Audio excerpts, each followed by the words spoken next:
Ok សួស្តីបងហ្នឹងថ្ងៃនេះមកណែនាំពីរបៀប connect Wi-Fi បាទ Epson PHM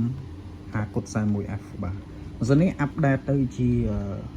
1455 L1455 បាទហើយម៉ាស៊ីននេះគឺយើងផ្ដាច់ chip ទឹកថ្នាំរួចហើយបាទអត់ពិបាករឿង load ទឹកថ្នាំទេគឺប្រើដោយទំនុកចិត្តបាទហ្នឹង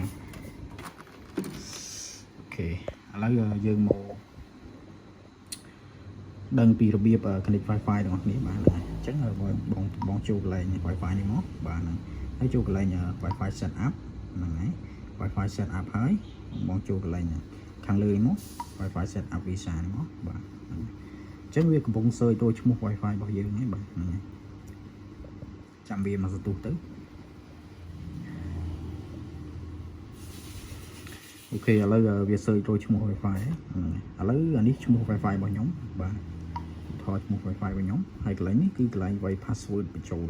ក្រោមអញ្ចឹងឥឡូវខ្ញុំ Wi password Wi-Fi របស់ខ្ញុំ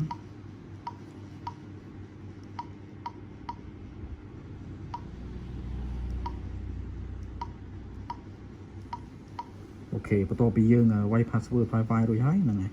យើងចុចសញ្ញានេះទៅអូខេហើយចុចនេះមួយទៀត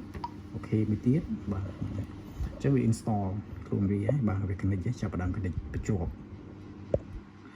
អានេះរបៀប connect Wi-Fi បាទហ្នឹងរបៀបភ្ជាប់ Wi-Fi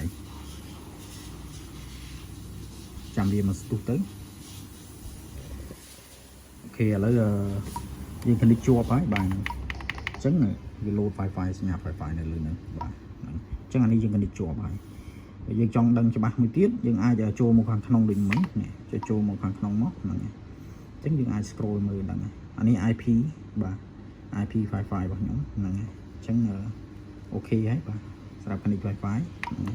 ញ្ចឹងរបៀប connect Wi-Fi គឺមានតែប៉ុណ្្នឹងទេបាទហ្នឹងសម្រាប់បងគាត់អត់ទាន់ដឹងទៅប្រើប្រាស់ម៉ាស៊ីនហ្នឹងអាចមើលបានហ្នឹងបទពិសោធន៍ចែកលេខខ្លះសម្រាប់បងគាត់អ្នកប្រើម៉ាស៊ីន Epson PHM 5.41បាទហ្នឹងអូខេអរគុណច្រើនបង